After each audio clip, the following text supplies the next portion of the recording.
राजनाथ जी को शर्म आनी चाहिए, डूब के मर जाना चाहिए। भाई पॉलिटिक्स को ना भारतीय मिलिट्री के किसी भी मुद्दे में मत घसीटो, क्योंकि जिस तरीके से भारतीय सेना को लेकर इस समय राजनीति चल रही है उससे ये अंदाजा नहीं लग पा रहा है कि आखिर कौन सही है और कौन गलत। हर किसी के दिमाग में यही है कि जो भारत सरकार है वो भारतीय सेना पर राजनीति कर रही है। वहीं कांग्रेस ने भी अपनी एक नई चाल चल के एक बार फिर भारतीय सेना के मुद्दे को उठाकर भारतीय सेना पर राजनीति करनी शुरू कर दी। क्योंकि आप लोगों को पता है कि रिसेंटली राजनाथ सिंह ने पार्लियामेंट के अंदर एक बड़ा स्टेटमेंट देकर एक बार फिर से एक नई कंट्रोवर्सी को जन्म दे दिया, और ये कंट्रोवर्सी इतनी बड़ी होगी कि आप लोग यकीन नहीं मान सकते कि इसका इम्पैक्ट भारतीय सेना के मनोबल पर भी पड़ सकता है। देखो यहाँ पर हुआ क्या है वो सब कुछ हम लोग डिटेल में समझेंगे कि किस तरीके से कांग्रेस और बीजेपी लगातार भारतीय मिलिट्री को लेकर राजनीति कर रहे हैं। और ऐसा नहीं है कि कांग्रेस ही यहाँ पर सही है या फिर बीजेपी यहाँ पर सही है, तो हम एक एक मुद्दे को सही से समझेंगे कि आखिर झूठ कौन बोल रहा है। अब यहाँ पर बीजेपी झूठी है या फिर कांग्रेस झूठी है, तो इसी चीज को अब इसी वीडियो के अंदर हम एनालिसिस करेंगे, इसलिए वीडियो को आप बिल्कुल भी स्किप मत करना। और अगर आप लोग हमारे चैनल पे पहली बार आए और अभी तक आप लोगों ने चैनल को सब्सक्राइब नहीं किया तो एक देशभक्त होने के नाते सबसे पहले चैनल को सब्सक्राइब कर लो, बेल आइकन को प्रेस कर लो और वीडियो पर भी लाइक शेयर एंड कमेंट करना मत भूलिएगा। 7 मई 2025 को जब भारत ने पाकिस्तान पर एक बड़ा ऑपरेशन शुरू किया था जिसका नाम था ऑपरेशन सिंदूर। अब ऑपरेशन सिंदूर के बाद भारत ने पाकिस्तान को काफी हैवी डैमेज दिया था, और इस डैमेज के बाद जो एक नई कंट्रोवर्सी फैली थी वो ये थी कि भाई भारत के लोग ही भारतीय सेना पर सवाल उठाने लगे थे उस टाइम पे कि आखिर भारतीय सेना को कितना नुकसान हुआ है या फिर भारतीय वायुसेना के कितने फाइटर जेट डाउन हुए हैं। ये आखिर बीजेपी या फिर जो रूलिंग गवर्नमेंट है वो आखिर देश को ये जानकारी क्यों नहीं दे रही। और उस समय यही वजह थी कि पाकिस्तान जो मिसलीडिंग फेक इन्फॉर्मेशन वॉर था वो जीत गया था, क्योंकि पाकिस्तान ने भारत के खिलाफ जो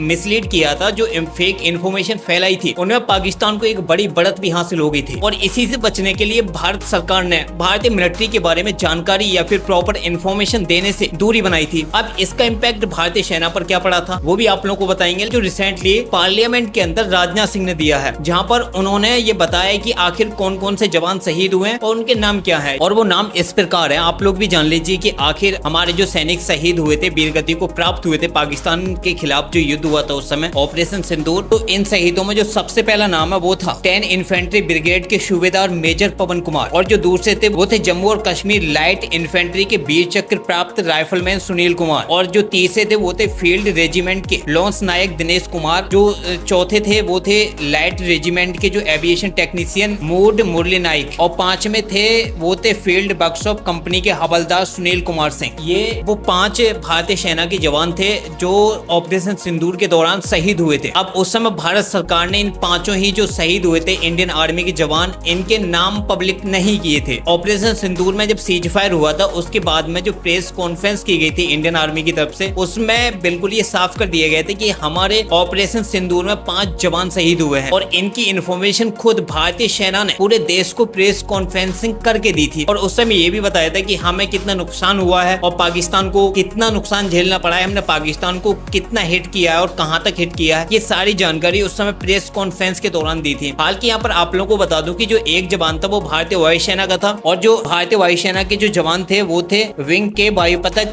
प्राप्त सुरेंद्र कुमार। यानी कि भारतीय वायुसेना और भारतीय सेना ने ये बिल्कुल क्लियर कर दिया था कि हमें कितना नुकसान हुआ और कितना झेलना पड़ा है और हमारे कितने जवान शहीद हुए हैं। उसके बावजूद आज कांग्रेस लगातार भारतीय सेना पर ही पॉलिटिक्स कर रही है, लगातार बीजेपी पर और राजनाथ सिंह पर ये आरोप लगाए जा रहे हैं कि आप लोग देश के रक्षा मंत्री होने के बावजूद 140 करोड़ लोगों को क्यों गुमराह कर रहे हो, आप लोगों ने क्यों हमारे जो 6 जवान शहीद हुए थे उनकी जानकारी देश को क्यों नहीं दी। देखो अब मैं यहाँ पर आप लोगों को बता दूं कि कैसे कांग्रेस भारतीय सेना पर यानी कि भारतीय मिलिट्री पर पॉलिटिक्स कर रही है। हालांकि जब वॉर हुआ था तो उस समय भी कांग्रेस ने लगातार भारतीय मिलिट्री पर सवाल खड़े किए थे। राहुल गांधी का जो स्टेटमेंट आया था उस समय भारत सरकार हमें ये बताई कि हमारे कितने Rafale fighter jet shoot down हुए, और राहुल गांधी के ये बयान बिल्कुल पाकिस्तान और डोनाल्ड ट्रंप की उसी भाषा में आया था जब डोनाल्ड ट्रंप और पाकिस्तान ये दावे कर रहा था कि भारत के 5 से 6 Rafale fighter jet shoot down किए गए पाकिस्तान द्वारा। अब उसी भाषा का इस्तेमाल राहुल गांधी ने भी किया था, जो कहीं ना कहीं भारतीय सेनाओं के मनोबल को तोड़ने जैसा ही था, क्योंकि ये बात भारतीय सेना के कई ऑफिसर्स कह चुके हैं कि भाई मिलिट्री पर राजनीति मत करो। लेकिन उसके बावजूद कांग्रेस अपनी हरकतों से बाज नहीं आ रही और लगातार जो भारत की मिलिट्री है उस पर ही राजनीति कर रहे हैं। अब जब भारत सरकार ने इन 5 शहीदों के नाम पूरी दुनिया के सामने रखे तो इसके बावजूद भी बीजेपी पर ही सवाल उठाए जा रहे हैं कि आप लोगों ने ये नाम पहले क्यों नहीं बताए। आपको बता दें कि जिस समय ऑपरेशन सिंदूर खत्म हुआ था और ऑपरेशन सिंदूर चल रहा था, तो उस समय आप लोगों को पता होगा कि पाकिस्तान ने भारत के खिलाफ एक नया प्रोपेगेंडा फैलाया था और एक फेक इन्फॉर्मेशन वार शुरू किया था, और इस डिजिटल वॉर में भारत काफी हद तक पिछड़ गया था। आप लोगों को पता होगा कि पाकिस्तान लगातार झूठे दावे कर रहा था और पाकिस्तान को जो समर्थन मिल रहा था वो चाइना, यूरोपीय देश और अमेरिका तक से मिल रहा था, और इन सभी देशों की जो मीडिया थी वो लगातार पाकिस्तान को सपोर्ट कर रही थी, और पाकिस्तान जो भी दावे कर रहा था उसे पूरी तरीके से हाईलाइट किया जा रहा था ताकि भारत का मनोबल गिर सके। लेकिन भारतीय सेनाओं को पता था कि हमें किस तरीके से पाकिस्तान का मुकाबला करना है, और पूरी रणनीति के साथ पाकिस्तान को डैमेज किया था, जिसका खामियाजा पाकिस्तान आज भी भुगत रहा है। आप लोगों को पता है कि पाकिस्तान के एयरबेस आज भी रिबिल्ड नहीं हो पाए हैं। पाकिस्तान को अभी तक इतनी फंडिंग नहीं मिली है कि पाकिस्तान अपने एयरबेसों को भारतीय ब्रह्मोस मिसाइलों के हमलों से रिबिल्ड कर पाए। और यही नहीं, उस समय पाकिस्तान ने तो ये भी दावा किया था कि उसने भारत के S-400 एयर डिफेंस सिस्टम तक को हिट किया है, और आदमपुर एयरबेस पर भारत की जो S-400 की यूनिट्स थी उन्हें डिस्ट्रॉय कर दिया अपनी बैलिस्टिक मिसाइल से। लेकिन उस समय भारत के प्राइम मिनिस्टर नरेंद्र मोदी जी ने खुद आदमपुर एयरबेस पर पहुंचकर पाकिस्तान को अपने S-400 एयर डिफेंस सिस्टम की यूनिट्स को दिखाया था, और ये सब कुछ ठीक ऑपरेशन सिंदूर के सीज फायर के बाद किया था। और उसके बावजूद आप लोगों ने देखा है कि पाकिस्तान ने तो यहाँ तक समर्थन दिया था कि जो भारत और पाकिस्तान के बीच में सीज फायर करवाया था वो डोनाल्ड ट्रंप ने करवाया था, और इस बात का समर्थन खुद कांग्रेस ने भी किया था कि भाई जो डोनाल्ड ट्रंप है वो लगातार चिल्ला चिल्ला के बोल रहा है कि भारत और पाकिस्तान के बीच में जो सीज फायर हुआ है वो डोनाल्ड ट्रंप ने करवाया। लेकिन भारत के प्राइम मिनिस्टर नरेंद्र मोदी जी ने पार्लियामेंट में ये बोला था कि भाई ये सीज फायर में किसी तीसरे देश की कोई इन्वॉल्वमेंट नहीं है, बल्कि भारत ने अपनी मर्जी से पाकिस्तान से बात करके ये सीज फायर किया है। हालांकि अमेरिका की तरफ से दोनों ही देशों में सीज फायर करवाने के लिए बातचीत जरूर कर पाई है, लेकिन ऐसा नहीं है कि अमेरिका ने सीज फायर करवाया या फिर डोनाल्ड ट्रंप ने सीज फायर करवाया। ये सीज फायर भारत ने अपनी मर्जी से किया और दोनों ही देशों की बातचीत होने के बाद में किया गया है। तो ये सारी जो फेक इन्फॉर्मेशन थी वो कांग्रेस द्वारा उस समय भी फैलाई गई थी, और अब जब राजनाथ सिंह ने पार्लियामेंट के अंदर ये जानकारी दी कि भारतीय मिलिट्री के 6 जवान शहीद हुए, तो उसके बाद भी अब कांग्रेस ने एक बार फिर से एक नया प्रोपेगेंडा फैलाना शुरू कर दिया और भारतीय सेना पर एक बार फिर से राजनीति शुरू कर दी। देखो यहाँ पर कांग्रेस भी अपनी जगह ठीक है कि कांग्रेस के पास कोई मुद्दे नहीं बचे कि आखिर वो बीजेपी को टारगेट कर सके। तो कहीं ना कहीं अब ये बिल्कुल साफ हो जाता है कि आने वाले समय में भी कांग्रेस इसी तरीके से भारतीय मिलिट्री पर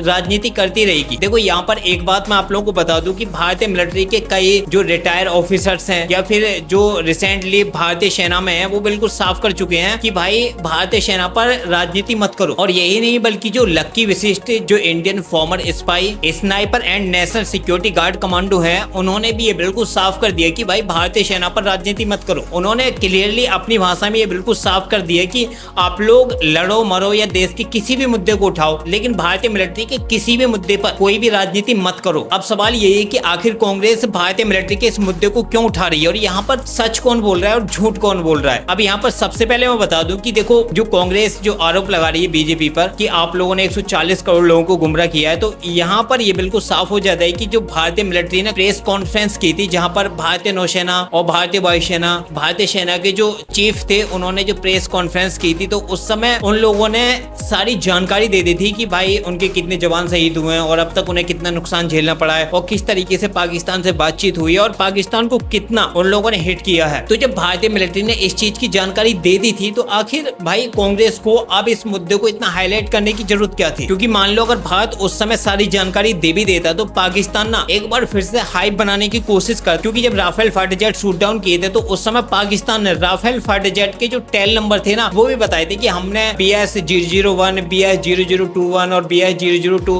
और भी कई जो नंबर थे वो बताए थे कि भाई हमने Rafale fighter jet shoot down किए हैं। लेकिन उस समय भारतीय वायुसेना के जो एयर मार्शल थे अनिल चौहान जी, उन्होंने ब्लूमबर्ग को एक इंटरव्यू के दौरान ये बताया था कि भाई हमारा जो एक राफेल फाइटर जेट हिट हुआ था, लेकिन ऐसा नहीं है कि वो पूरी तरीके से डिस्ट्रॉय हो गया था या फिर वो उड़ने की कंडीशन में नहीं था, उसे हमने पूरी तरीके से अब रिकवर कर लिया है और ये हमारी उस समय बहुत बड़ी गलती थी। और उसके बाद में जब हमने कमबैक किया था तो पाकिस्तान को इस कदर डैमेज किया था कि पाकिस्तान के एक नहीं बल्कि 10 से 12 जो प्लेन्स थे वो शूट डाउन किए गए थे। अब जैसे ही भारत के जो एयर मार्शल थे अनिल चौहान जी, उनके इस बयान के बाद पाकिस्तान के साथ साथ यूरोपीय मीडिया, अमेरिकन मीडिया और यहाँ तक कि कांग्रेस ने भी उस समय सवाल उठाने शुरू कर दिए कि भारत सरकार हमें सही से ही बताई कि भाई कितने Rafale fighter jet shoot down किए हैं, जबकि भारत के एयर मार्शल ने साफ कर दिया था कि हमारा एक जो राफेल फाइटर जेट था वो हिट किया गया था, ना कि वो डिस्ट्रॉय किया गया था और उसे पूरी तरीके से रिकवर भी कर लिया गया था। अब मैं आप लोगों को बता दूं कि कांग्रेस ने बताएं ये अटैक क्यों किया है। अब इसी हमले को लेकर रिसेंटली भारतीय वायुसेना ने RFP जारी किया, जिसमें ये बताया कि भाई हमें अपने राफेल फाइटर जेटों के लिए लॉजिस्टिक सपोर्ट चाहिए, और RFP जारी करके भारतीय वायुसेना ने अपने 36 के 36 राफेल को मेंशन किया। जिसके बाद बीजेपी ने एक बार फिर से राहुल गांधी पर अटैक करना शुरू कर दिया कि भाई तुम लोग तो कह रहे थे कि हमें बताओ कि हमारे कितने Rafale fighter jet shoot down हुए हैं, ये जानकारी देश को दो, हमें कितना नुकसान हुआ है पाकिस्तान के साथ युद्ध करने से। ये बीजेपी की अपनी खुद की